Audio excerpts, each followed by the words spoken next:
नमस्कार। जिस घर में हम रहते हैं उस घर का वास्तु का असर हमारे स्वास्थ्य पर नकारात्मक रूप से बहुत ज़्यादा पड़ता है।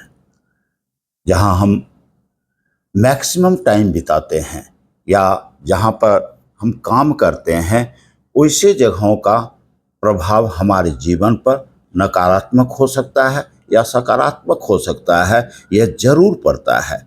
इसी वजह से कई घरों में आपने देखा होगा कि वहाँ रहने वाले सदस्य कोई न कोई प्रायः बीमार रहता है या कोई सदस्य बहुत लंबी बीमारी से पीड़ित रहता है।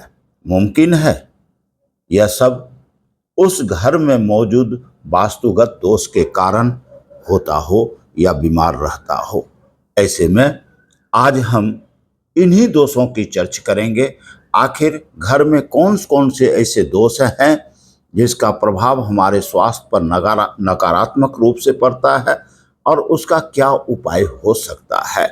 तो चलिए आज की इस वीडियो में हम स्वास्थ्य पर नकारात्मक प्रभाव डालने वाले कुछ वास्तु दोष के ऊपर जो सामान्य रूप से घरों में मौजूद होता है उस पर प्रकाश डालते हैं और उसको कैसे हटाया जा सकता है। सबसे पहला, बहुत से घर के मुख्य दरवाजे के सामने गंदगी फैला होता है। वह गंदगी किसी भी रूप में हो सकता है, चाहे जूता रखते हो या जूता रखने का जगह बनाए हो, जैसे तैसे जूता खोले हुए हो। बहुत से लोग तो घर के सामने अपना इन्वर्टर की बैटरी रख देते हैं, उसकी गंदगी फैला होता है। यानी किसी भी रूप से यदि घर के मुख्य दरवाजे के सामने गंदगी होता है, बहुत से घर के सामने गड्ढा बन जाता है, उसमें पानी जमा रहता है। तो जिस घर के मुख्य दरवाजे के सामने गंदगी हो किसी भी रूप में, उसका नकारात्मक प्रभाव हमारे स्वास्थ्य के ऊपर जरूर पड़ता है और निगेटिव रूप में पड़ता है। निश्चित रूप से अपने घर के मुख्य दरवाजे की सफाई रखना चाहिए, वहाँ गंदगी नहीं होनी चाहिए। इससे आपके स्वास्थ्य पर निगेटिव प्रभाव नहीं पड़ेगा। दूसरा, बहुत से घर में तो आजकल पौधे लोग लगाते हैं, गमले में पौधे होते हैं, लेकिन बहुत घर में देखते हैं गमले में पौधे सूख गया है या तुलसी सूख गया है और वैसे ही सूखा हुआ है। पत्ते हरे तो हैं लेकिन बहुत से पत्ते सूखे पड़े हुए हैं। ये भी हमारे स्वास्थ्य पर बहुत ज्यादा नकारात्मक प्रभाव डालता है।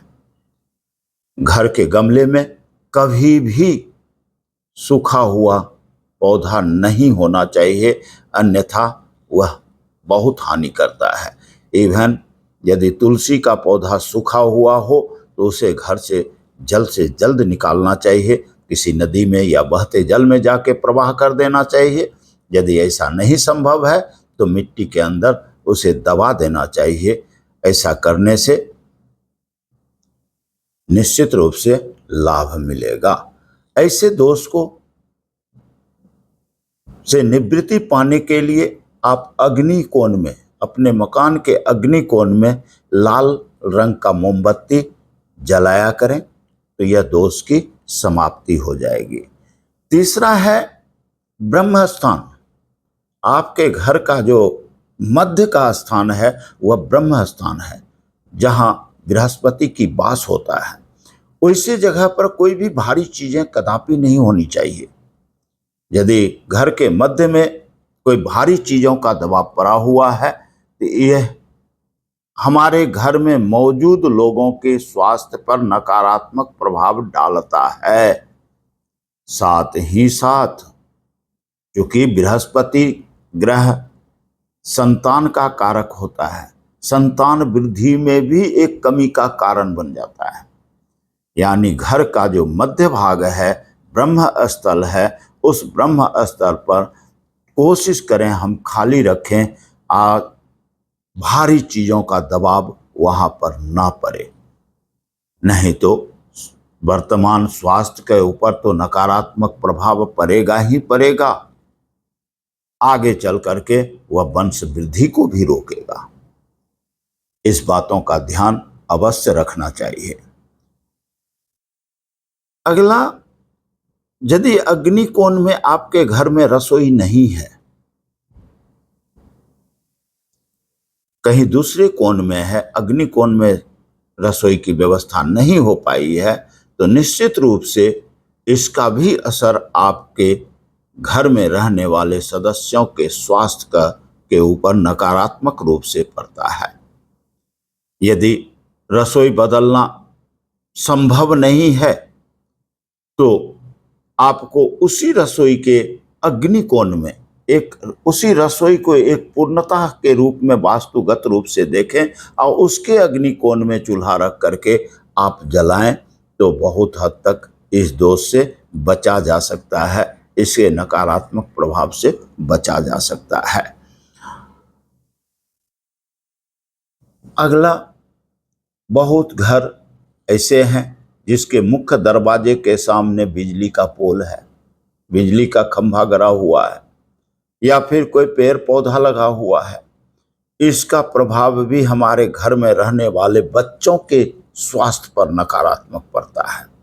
कोशिश करें अपने घर के मुख्य दरवाजे के सामने कोई बिजली का खंभा ना हो, कोई पेड़ पौधा ना हो।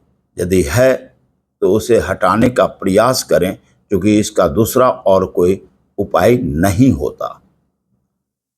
यदि बिल्कुल ही संभव नहीं है कि बिजली का पोल वहां से हटे या पेड़ को हटाना संभव नहीं है, तो फिर नित्य अपने मुख्य दरवाजे के ऊपर स्वस्तिक बनाया करें। सुबह सुबह स्नान करके मुख्य दरवाजे पर रोली से स्वास्तिक निश्चित रूप से बनाया करें, इससे भी यह दोष खत्म होगा।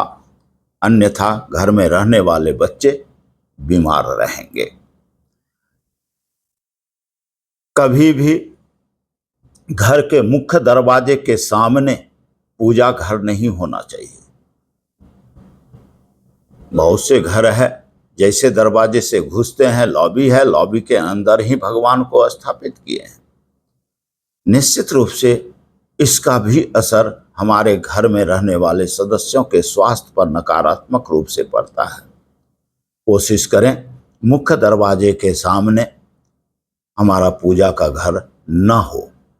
पूजा घर में आजकल कई तरह के लोगों में विकृतियां आ गई है। पूरब या उत्तर मुंह से पूजा करने का मतलब लोग इतना समझ गए हैं, और कई पंडित लोग भी समझाते रहे हैं कि पूरब उत्तर का मतलब भगवान का मुख पूरब हो या उत्तर हो, जो सरासर गलत है। भगवान जब भी कभी मंदिर में बैठेंगे तो भगवान का मुख हर हमेशा दक्षिण या पश्चिम की ओर हो। हम पूजा करने बैठें तो हमारा मुख उत्तर में हो या पूरब में हो, इस बात का ध्यान रखेंगे। हमने तो अपने जीवन में कई ऐसे घर को भी देखा है, उत्तर पूर्व ईशान कोण है तो भगवान का कोण माना जाता है, जबकि ये खाली और पवित्र कोण है। इसके ऊपर एक अलग से वीडियो बनाएंगे कभी, क्यों ये विकृति आई है।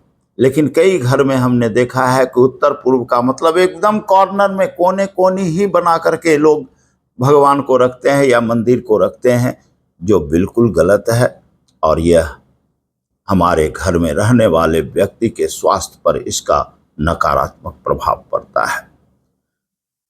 लास्ट, आप अपने घर में जहां वॉशिंग मशीन रखते हैं या जिस दिशा में वॉशिंग मशीन है या बाथरूम है, शौचालय है, तो ऐसा व्यवस्था जरूर करें कि शौचालय या वॉशिंग मशीन रखे हुए जगह के तरफ हमारी सोते हुए में पैर नहीं होनी चाहिए।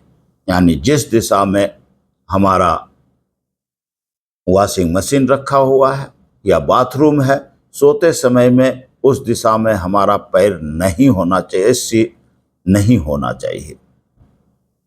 उसका भी नकारात्मक प्रभाव पड़ता है, खास करके मानसिक स्थिति पर पड़ता है, मानसिक वैचारिक स्थिति पर पड़ता है, और हम नकारात्मकता की ओर चले जाते हैं, मानसिक दोष की तरफ चले जाते हैं। तो आज का ये वीडियो हमें उम्मीद है आप सबको पसंद आया होगा, और यदि आपको पसंद आया है तो कमेंट में अपना अनुभव जरूर शेयर करें और बताएं। धन्यवाद। ओम नमः शिवाय।